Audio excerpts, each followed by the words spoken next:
Bíblia comigo, em Gênesis capítulo 3. Se você tem um visitante do seu lado, compartilhe sua Bíblia com essa pessoa. Muito importante que todos nós estejamos focados naquilo que está escrito, que é a palavra do Senhor. Os irmãos se lembram muito bem que no começo de janeiro,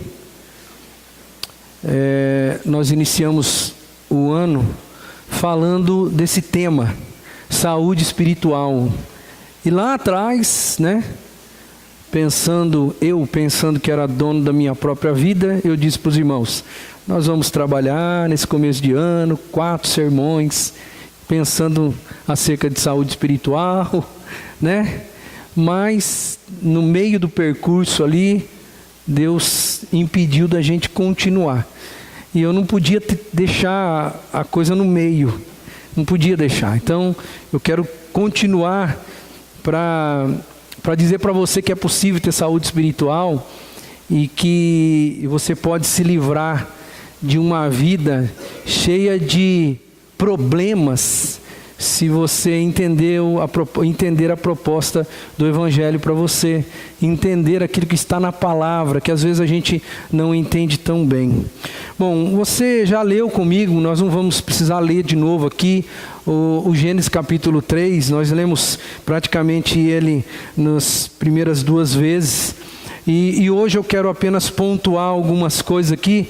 Nós falamos já sobre saúde espiritual. Nós dizemos aqui para os irmãos que saúde espiritual é possível de viver essa saúde, e hoje, que é a parte 3, eu quero pensar com você que a falta de saúde espiritual, ela pode trazer para a gente consequências na alma e no corpo. Então, quando você não tem saúde espiritual, você está fadado aí a ter problemas. E a ter problemas na alma, porque às vezes a gente pensa que coisas espirituais, elas só nos trazem dificuldades dentro da alma. E a Bíblia vai ampliar um pouco a nossa visão com relação a isso. E você vai enxergar comigo que tanto no Novo Testamento quanto no Antigo Testamento, a Bíblia vai dar margem para nós enxergarmos que falta de saúde espiritual na nossa vida pode trazer também problemas no nosso corpo. E essa que eu acho que é a grande questão que eu quero elucidar um pouquinho melhor à luz da palavra de Deus. Eu vou olhar um pouquinho, se você não estava aqui lá no começo de janeiro, quando a gente trabalhou 2 domingos, eu vou recapitular de uma forma muito simples, olhando e trazendo para você aqui, à luz da palavra, algumas consequências na nossa alma, coisa que nós já vimos, coisa que Adão e Eva experimentaram no relato da queda, que é Gênesis capítulo 3. E eu quero pensar com você aqui que existiram alguns sentimentos que foram inerentes à falta de saúde espiritual na alma, no casal original, Adão e Eva, e isso se replica hoje. Isso tem a ver comigo e com você, porque nós sofremos dos mesmos problemas. Eles tiveram as mesmas dificuldades que nós continuamos a ter no nosso dia a dia. Então, o que nós vimos, e serve de introdução, principalmente para você que não pegou o início, as introduções que nós já passamos aqui. O que aconteceu então? Quais foram os sentimentos que Adão e Eva tiveram, e qual é o sentimento que a humanidade ainda tem quando lhe falta saúde espiritual, quando o pecado entra na nossa vida e o pecado tira a pureza, tira a saúde da nossa alma, da nossa vida. O que aconteceu com Adão e Eva acontece comigo, com você. No verso 7 de Gênesis capítulo 3, é fato, mostra de uma maneira bem clara que Adão e Eva, eles ficaram com vergonha e eles tiveram uma culpa muito grande. O texto vai dizer, os olhos dos dois se abriram e perceberam que estavam nus, então juntaram folhas de figueira para cobrir-se. A gente já viu isso, mas eu quero passar rapidinho aqui, só para mostrar para você que quando você perde a saúde espiritual, quando o pecado entra na sua vida, quando a doença espiritual, que é o pecado, entra na sua vida, a sua alma começa a sofrer, você começa a ter problemas de culpa e você começa a ter vergonha. Isso não quer dizer pura e simplesmente das pessoas. Você tem culpa com relação à figura de Deus, você tem vergonha com relação à figura de Deus. Isso aconteceu no Jardim do Éden e continua acontecendo comigo e com você. Quando você erra, se você é filho de Deus, se você é alguém que tem uma experiência de entrega de vida para o Senhor, quando você erra, você se envergonha. Na sua alma você sente isso. E não tem coisa pior do que você se sentir envergonhado diante do seu Deus. É interessante que eles quiseram reparar o erro. Se você observar comigo, no verso anterior aí, no capítulo 2, veja lá, é importante você ver isso. No capítulo 2, versículo 25, olha só um pouquinho antes aí, você vai ver que a Bíblia diz assim: o homem e a sua mulher, eles viviam nus e não sentiam vergonha, antes deles pecarem. Mas depois que pecaram, diz a Bíblia, os olhos dos dois se abriram e perceberam que estavam nus, então juntaram folhas de figueira. Olha o ser humano tentando resolver os problemas com as próprias mãos. Quando a gente perde a saúde espiritual, a nossa alma, ela sente a dor, e a gente vai ter num relance inicial aquela ideia: eu preciso resolver esse negócio. Só que, irmãos, não deu certo. Não deu certo. A tentativa de resolver deles não deu certo. Eles continuaram com vergonha. E eles se esconderam de Deus. Então, ou seja, se você perde a saúde espiritual, se o pecado toma conta da sua vida, você vai ter vergonha e culpa de Deus e das coisas que dizem respeito a Deus.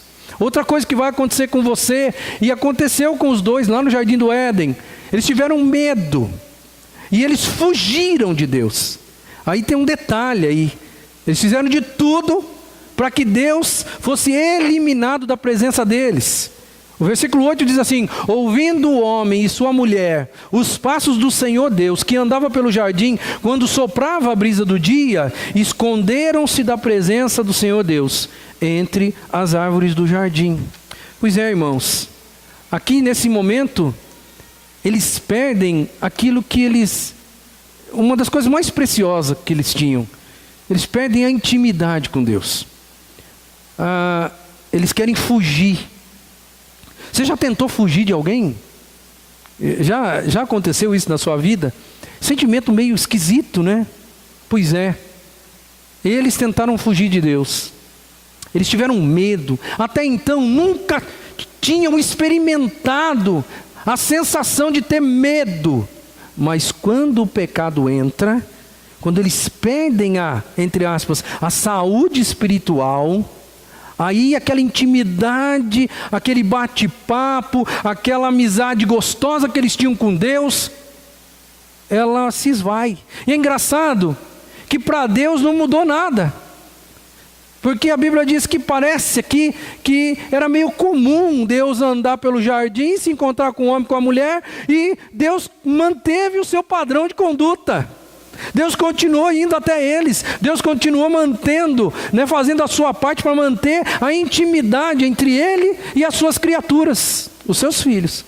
Mas os filhos se escondem por medo. Agora eles têm que fugir de Deus. E isso só aconteceu porque eles perderam a saúde espiritual. Se não tivessem perdido, eles continuariam ali numa tranquilidade, sem problema nenhum. Engraçado que, antes de entrar nesse ponto terceiro aqui, é engraçado que eu falei sobre isso já, eu quero repetir porque, em respeito aos irmãos que não estavam aqui. Todos nós, desde Adão e Eva até hoje, todos nós usamos alguns mecanismos para nos defender. A psicologia vai chamar isso de mecanismo de defesa. Todos nós fazemos isso. Tem uma linguagem técnica, psicológica. Eu não sou psicólogo, mas é muito fácil enxergar aqui que eles usam a fuga como um mecanismo de defesa. Porque quando eu fujo, eu quero deixar de lado, eu quero esquecer, eu não quero bater de frente com alguma coisa que me incomoda. E a figura de Deus ali naquele momento iria incomodar. Por quê? Porque aquele mesmo Deus havia dito: olha, vocês são livres aqui nesse jardim, vocês façam tudo o que vocês quiserem, mas olha, só tem uma coisa aqui no meio aqui que eu não quero que vocês mexam, e isso é só para vocês entenderem que vocês são livres. Façam se vocês quiserem. Eu digo para vocês que não é bom fazer, porque senão vai dar problema, senão a morte vai ser instaurada. Vocês são seres eternos, não comam desse fruto aqui, porque senão vocês vão morrer. Agora então, meu irmão, eles fogem de Deus como um mecanismo de defesa.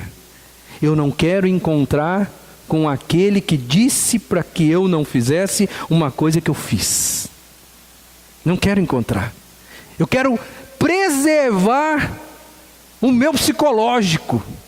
Quero preservar a minha integridade psicológica, a minha tranquilidade de alma. Foi isso que eles fizeram. Um mecanismo de defesa. E eu também já falei de outro mecanismo de defesa que eles usaram, que a psicologia também hoje já define e já ensina, explica para a gente, é a transferência. Eles jogam a culpa no outro. Nenhum dos dois tem coragem de dizer: olha, realmente eu fui o culpado.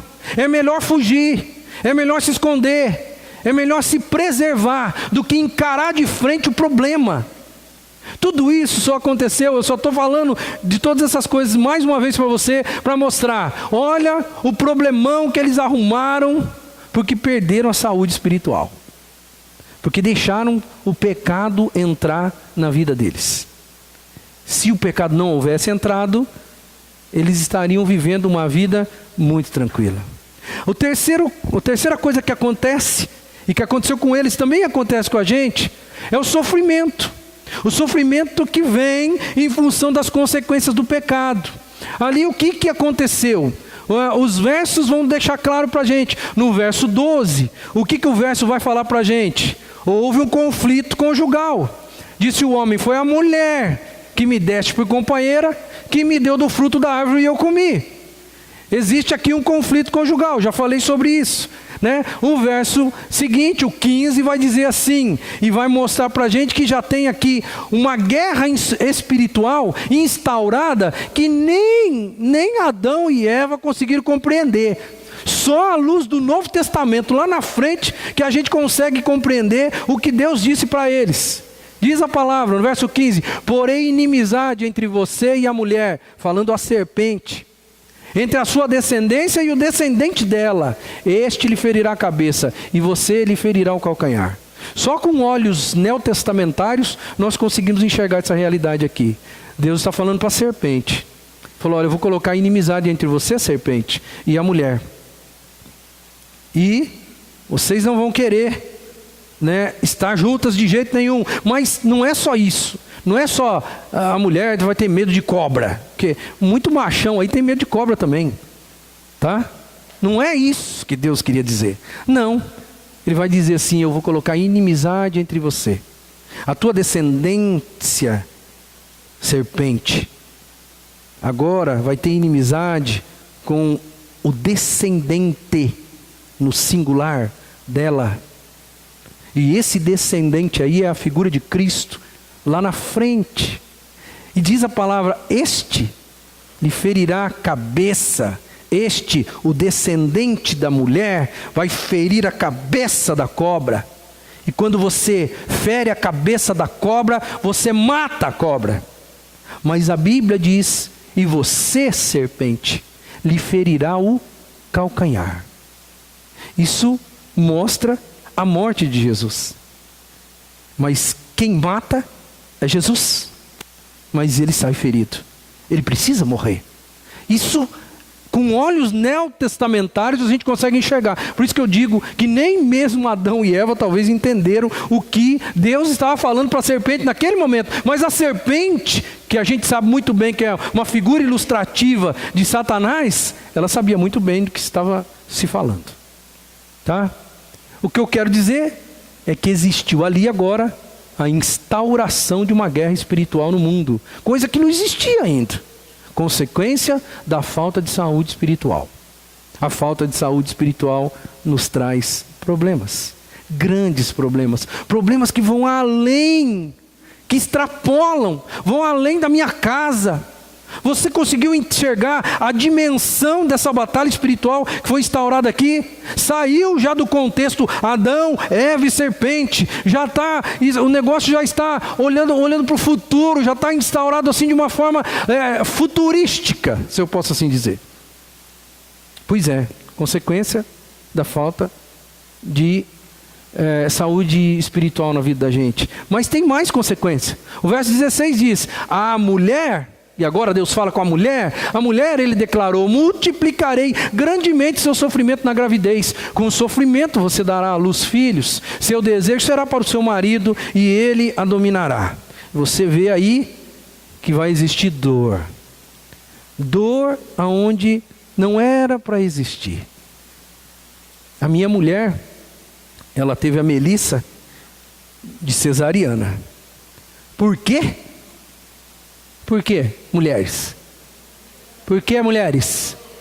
Por dor. Ninguém quer passar, e graças a Deus que esse negócio é com vocês, não é comigo. Ninguém quer passar a dor de parir um filho. E aí o homem deu um jeito nesse negócio. Mas não era para ser assim. Perdemos a saúde espiritual e vocês, mulheres, ganharam mais dor, mais sofrimento. Isso não era para acontecer. Não estava no plano original de Deus. A minha mulher não precisava ter medo de ter um parto normal. Nem você. Deus não nos fez desse jeito. A falta de saúde espiritual nos levou a essa condição. Mas não parou por aí. O verso 17 vai dizer que agora vem a dor do marido, né? A fadiga, o cansaço, essa canseira que nós homens temos, parece que a gente nasceu com ela. Está aqui, ó. E ao homem declarou: visto que você deu ouvidos à sua mulher e comeu do fruto da árvore da qual eu lhe ordenara que não comesse, maldita é a terra por sua causa, com sofrimento você se alimentará dela todos os dias da sua vida. Fadiga, dificuldade, sofrimento. E a última coisa é a solidão. Solidão não de um do outro, porque até então eles eram em 3 no jardim. Era a mulher, o homem e Deus. E o verso 23 diz assim: por isso Deus o mandou embora do jardim do Éden. Eles perderam uma parte da sua família. Todo mundo que já perdeu um ente querido sabe que essa dor da perda, ela nunca vai embora. Eles perderam. Houve uma ruptura praticamente com o pai. Quem já perdeu o pai aqui? Eu, graças a Deus, ainda não. Mas o dia que eu perder meu pai, vai ter um buraco aqui dentro que nada vai preencher. Tudo isso eles ganharam, irmãos, por falta de saúde espiritual. O dia em que eles deixaram que o pecado tomasse conta da vida deles, e eles perderam a saúde. Tá? Então, na alma, dentro, foi isso que aconteceu. Dentro de cada um dos dois, e infelizmente, nós estamos vivendo tudo isso daí também. Ou seja, o pecado, a falta de saúde espiritual mexe com a nossa alma, mexe com quem nós somos lá por dentro, e nós não vivemos bem mais enquanto nós não resolvemos o problema desse pecado, enquanto nós não demos uma solução para esse pecado. É por isso que a gente precisa tanto de Jesus, porque senão nós vamos viver desse jeito o resto das nossas vidas. E aqui entra agora uma parte que talvez é um pouquinho mais complicada, mas não deixa de ser interessante, porque a Bíblia mostra para a gente algumas coisas. Porque além de nos trazer transtornos na alma, a Bíblia vai nos dar margem para dizermos que o pecado, ele pode ser gerador de doenças físicas. Físicas, é isso mesmo. Sabe, problemas de natureza física podem ser gerados em função da falta de saúde espiritual. O nosso corpo pode vir a sofrer se nós insistimos em viver em uma vida de pecado. A Bíblia vai dar possibilidades e margem para isso. O texto que o irmão Wilson leu aqui na frente agora há pouco, que é Tiago capítulo 5, 14, ele vai dar uma margem. Esse texto, ele não fecha de uma maneira absoluta, mas ele já dá um vislumbre. Leia comigo, a Bíblia diz: entre vocês há alguém que está doente, que ele mande chamar os presbíteros da igreja, para que estes orem sobre ele e o unjam com óleo em nome do Senhor. A oração feita com fé curará o doente, o Senhor o levantará. Olha aqui, ó. E se houver cometido pecados, ele será perdoado. Agora pega o link com o restante. Portanto, confessem os seus pecados uns aos outros e orem uns pelos outros para vocês serem curados. Não é salvos, é curado. Esse texto, como eu disse, ele não fecha, ele não dá assim uma margem sólida para eu dizer para você, tá aqui, ó. Às vezes você vai ter problemas físicos por causa de falta de saúde espiritual. A Bíblia vai dizer: a oração de um justo é poderosa e eficaz, e ela pode trazer cura. E o cura é para quem o texto está dizendo aqui, ó: tem alguém entre vocês doente?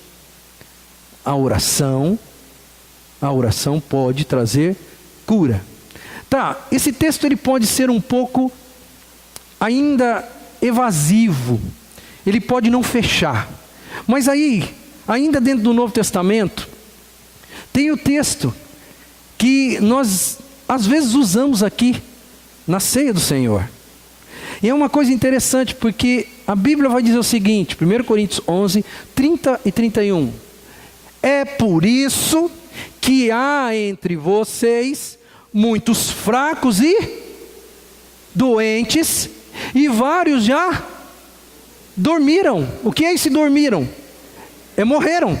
Por quê? Fraco, doente, dormiram, ou seja, alguns já se foram. Mas se nós nos examinássemos a nós mesmos, não receberíamos juízo. Agora, a gente atrelou esse juízo à questão de participar da ceia sem pedir perdão pelos pecados. Alguém nos ensinou isso. Mas não é isso que o apóstolo Paulo está querendo dizer. Não. Porque se você conhece o enredo total da carta aos Coríntios, você vai descobrir que ali o problema era muito mais amplo do que participar da ceia de uma maneira desordenada. Porque o apóstolo Paulo vai falar assim: vocês estão fazendo tudo errado aí. Uns chegam primeiro, porque a ceia naquela época, nós que institucionalizamos a ceia de uma forma diferente, porque a ceia naquela época não era nada mais, nada menos do que uma refeição, uma grande refeição, né? Um junta-panela, onde todo mundo trazia um pouco, onde as pessoas que eram mais ricas traziam mais, as pessoas que eram mais pobres traziam menos, as pessoas que não tinham nada não traziam nada, e a igreja se reunia, e a igreja comia junto. E enquanto comia, num determinado momento, alguém tomava o pão do jeito que Jesus ensinou e falou assim: gente, agora então nós vamos orar, eu vou repartir esse pão para você, para você, para você, vamos comer e lembrar do nosso Jesus. No decorrer da ceia, porque foi assim que Jesus fez Foi assim que Jesus fez antes de morrer. A Bíblia diz, enquanto comiam, Jesus tomou o pão, deu graças, repartiu aos seus discípulos e disse, isso é o meu corpo. Então, ou seja, não foi uma refeição feita por causa da ceia, foi uma refeição que no decorrer dela, a coisa aconteceu. Agora eu quero que você transporte isso para o dia em que a igreja de Corinto vai celebrar esse negócio. Aí o que eles faziam lá? Quem chegava primeiro já começava a comer.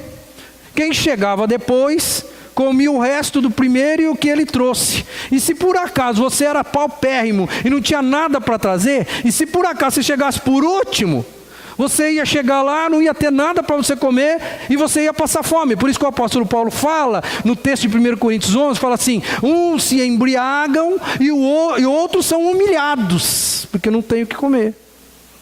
O texto vai falar isso, depois você lê com calma na sua casa. Mas o problema não era esse, só.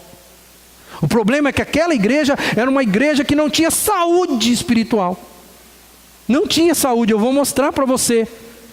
Aí eu quero que você tenha na cabeça, a Bíblia vai dizer assim, é por isso que há entre vocês alguns fracos, outros doentes, não tem outra palavra, e outros já morreram, e a gente morre por causa de doença, não é mesmo? Ou seja, não foi curado, não foi restaurado, não foi dado remédio, e tudo isso tem um campo espiritual escondido aqui.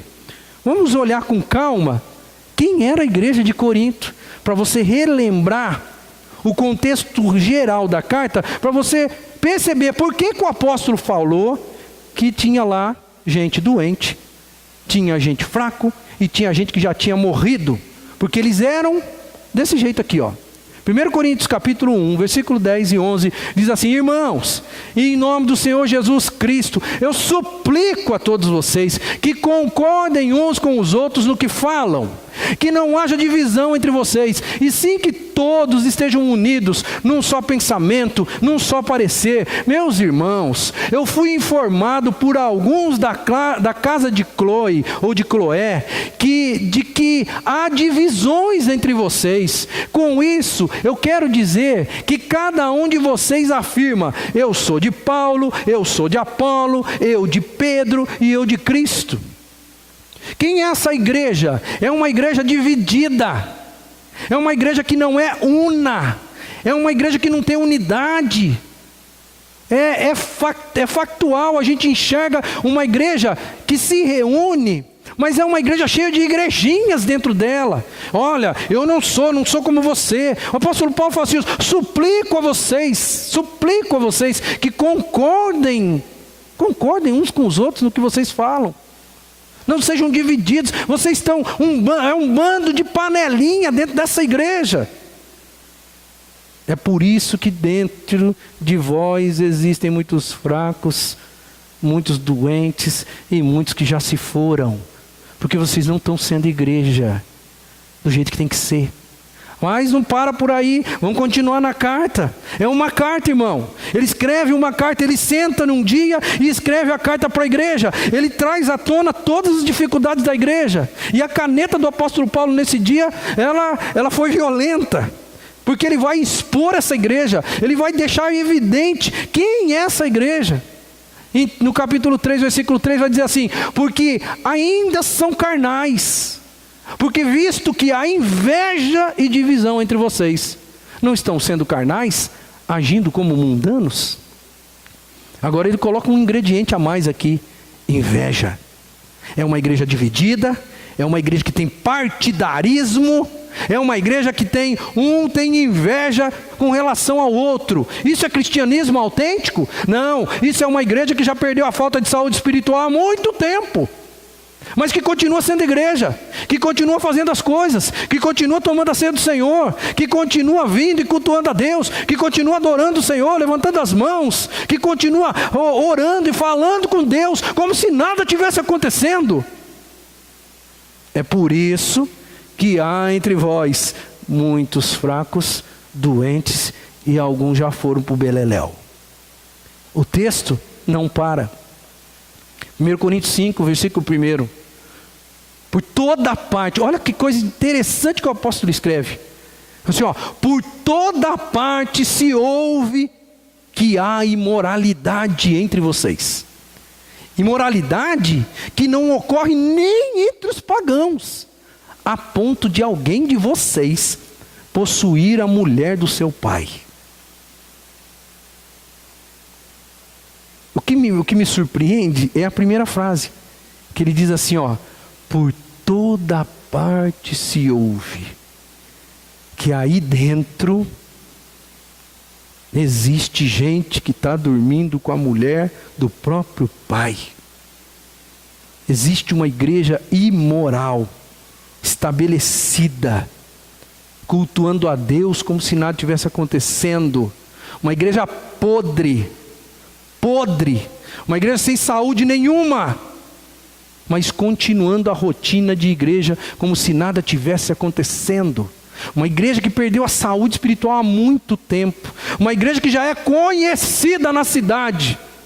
Por quê? Por toda parte se ouve. Ela é conhecida por quê? Por causa do Jesus que ela prega? Não, por causa da imoralidade que ela vive. É por isso que há entre vocês muitos fracos, doentes, e alguns já morreram. Texto 6:1. Cada capítulo é uma chicotada. Cada capítulo é uma sentença estabelecida. 6:1 diz assim: se algum de vocês tem queixa contra o outro irmão, como ousa apresentar a causa para ser julgada pelos ímpios, em vez de levá-la aos santos? Agora aqui o problema é jurídico. Irmãos da igreja com problema jurídico com outro irmão da igreja, ao invés de resolver a coisa entre eles. Por quê? Porque o cristianismo é o cristianismo daquele que chega e fala assim: leve o prejuízo se for o caso. O cristianismo autêntico não é esse? Mas lá não. Lá essa igreja perdeu a saúde. Lá essa igreja está vivendo em pecado.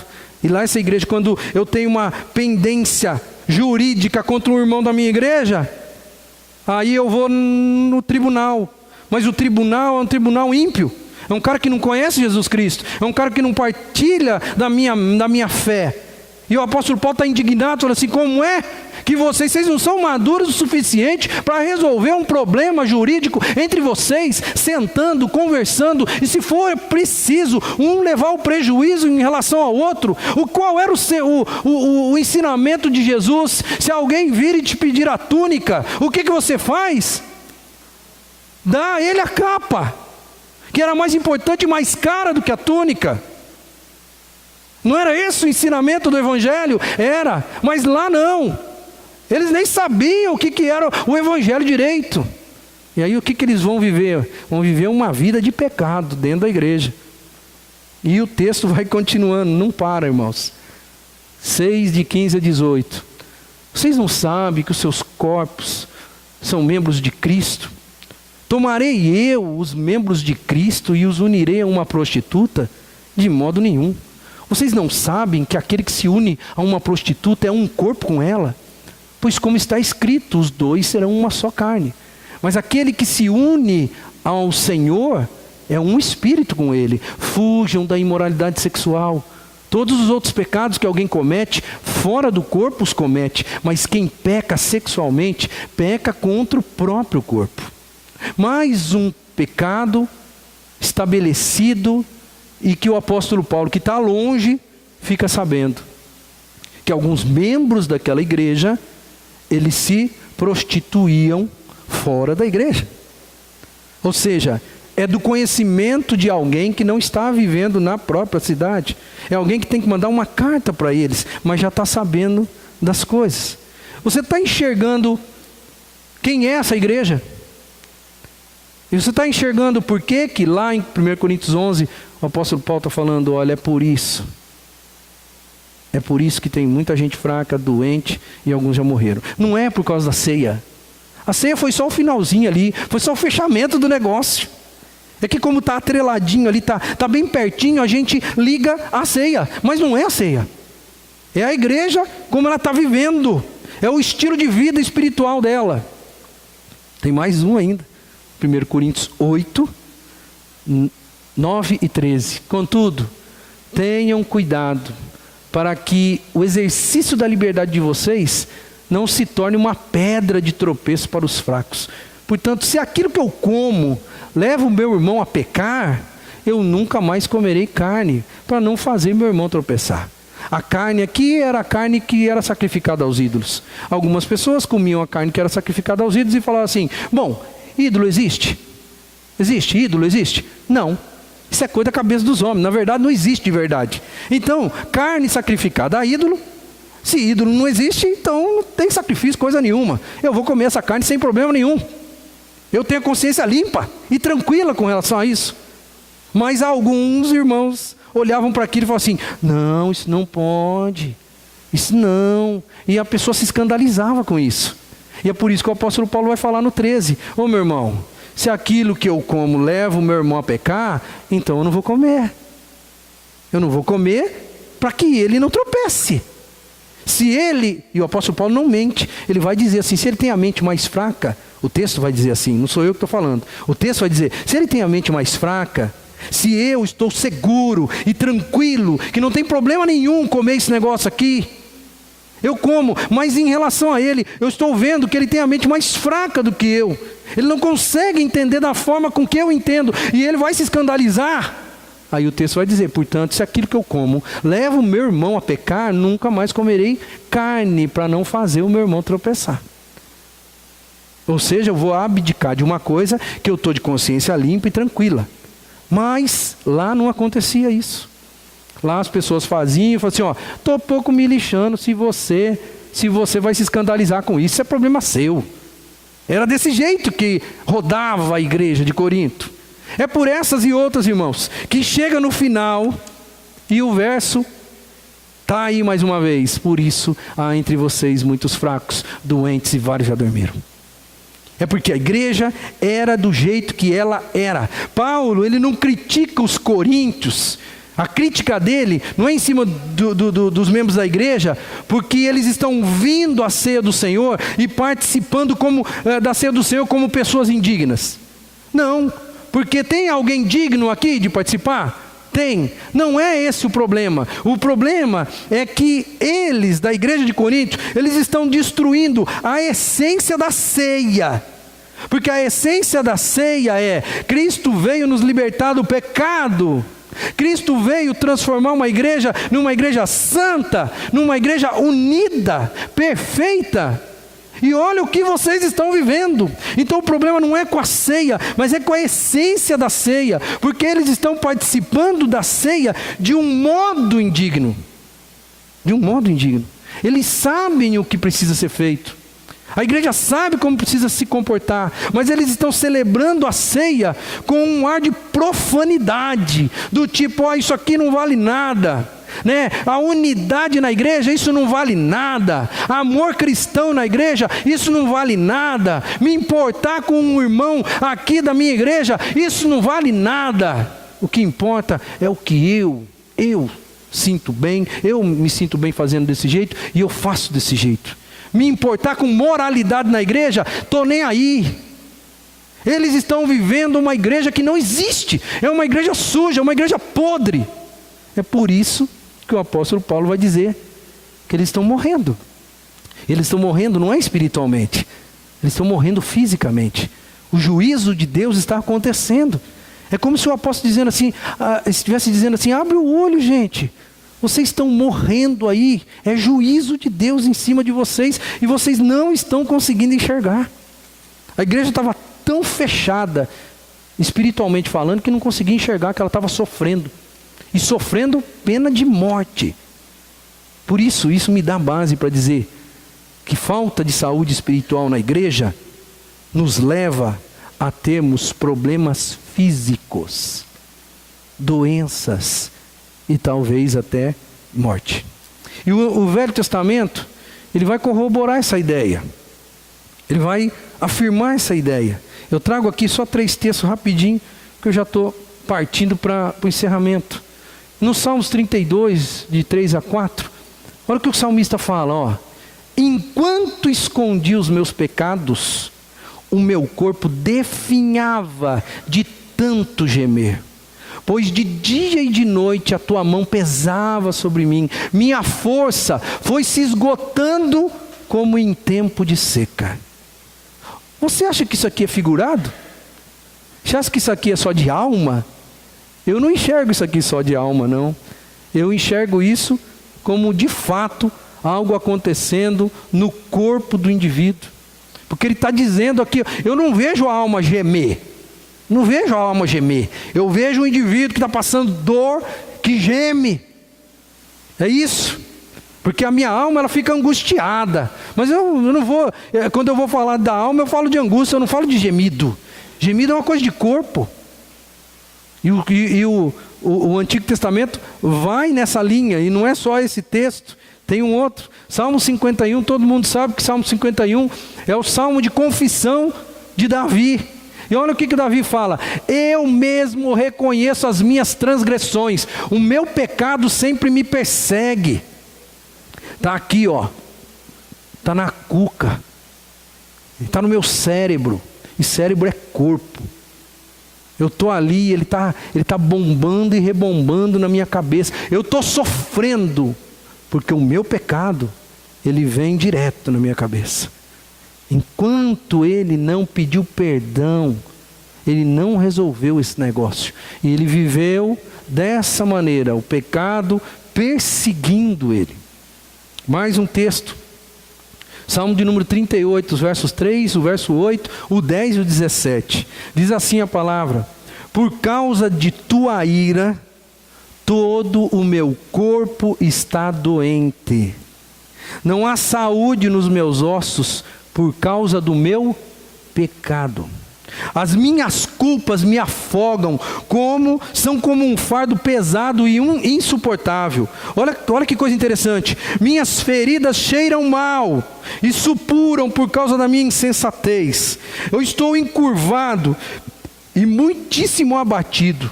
O dia todo saio vagueando e pranteando. Estou ardendo em febre. Todo o meu corpo está doente, sinto-me muito fraco e totalmente esmagado. Meu coração geme de angústia, meu coração palpita, as forças me faltam, até a luz dos meus olhos se foi. Estou pronto a cair, a ponto de cair, e a minha dor está sempre comigo. Está aí mais uma pessoa que está abrindo e rasgando a alma diante de Deus e dizendo: o meu corpo está sofrendo por causa do meu pecado. Eu espero em nome de Jesus que você já esteja convencido de que às vezes, não estou dizendo que é sempre não, viu querido? Não é sempre. Porque infelizmente a gente está vivendo num mundo caído, que a morte impera, e que infelizmente todos nós ficamos doentes. Eu só estou dizendo para você que existem algumas situações pontuadas aonde Deus pesa a mão até mesmo nos seus próprios filhos, porque estes filhos erram e perdem a saúde espiritual. Deixa o pecado dominar, tomar conta. A gente viu aqui hoje uma igreja inteira em Corinto, dominada pelo pecado, mas vivendo uma vida ritualística, como se nada estivesse acontecendo. Tomando ceia, cantando juntos, comendo junto na casa dos irmãos, como se tivesse tudo bem.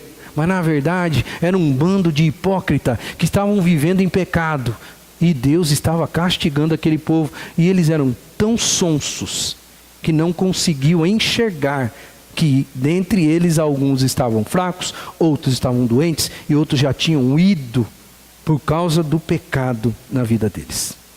Quero fazer a conclusão aqui e terminar essa palavra para você. Não terminar a série, porque na semana que vem a gente vai continuar. Mas a conclusão que eu deixo para o seu coração é: a falta de saúde espiritual, ela pode resultar em doenças físicas. A palavra-chave é pode. Pode ser que sim, pode ser que não, tá?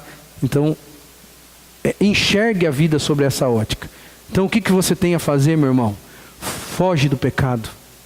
Foge do pecado para você ter qualidade de vida. Por quê? Porque a Bíblia, abre margem para você estar sofrendo no corpo e na alma por causa de uma vida pecaminosa. No próximo domingo, a gente vai fechar essa série. E como fechamento dessa série, não tem outro título a não ser como vencer, né? Como ter saúde espiritual. O que eu tenho que fazer na minha vida para de verdade mesmo eu ser curado das doenças espirituais ou ser curado do pecado. Então a gente vai nessa linha, né, no final, no próximo final de semana, né? Então eu espero em nome de Jesus que você esteja aqui, né, para ser agraciado com essa palavra. Amém? Vamos fazer uma oração, vamos encerrar esse momento. Depois eu vou pedir para os adolescentes, eles vão vir à frente aqui e nós vamos mostrar para a igreja um pouquinho do que foi o nosso acampamento, né, no último final de semana. Vamos orar. Senhor, muito obrigado pela palavra desafiadora que o Senhor tem trazido aqui nesses dias. Obrigado porque hoje a gente ampliou um pouco a nossa visão com relação àquilo que o pecado pode trazer na nossa vida. Obrigado, Senhor, porque nós podemos observar uma igreja, né, que foi uma igreja real, não é uma figura de linguagem, não é um exemplo ilusório, muito pelo contrário, uma igreja real, uma igreja que foi evangelizada pelo apóstolo Paulo, uma igreja que entendeu o evangelho, né, mas que um dia ela se deixou levar por toda a natureza pecaminosa e eles pagaram um preço alto. Eu peço em nome de Jesus que o Senhor abra os nossos entendimentos para que nós como igreja não venhamos a pagar um preço no corpo, né, e na alma, um preço relativo a uma vida de pecado. Que em nome de Jesus a gente leve o pecado a sério. Que em nome de Jesus a gente fuja do pecado para termos uma vida com qualidade. Te louvo pela Tua palavra, te louvo pelo que ela, como ela nos conduz. Eu peço em nome de Jesus que o Senhor continue a convencer o coração das pessoas que estão aqui, para que eles fujam do pecado, para terem qualidade de vida. Em nome de Cristo. Amém. Amém. Que Deus abençoe. Os adolescentes então vão vir à frente aqui. E nós vamos...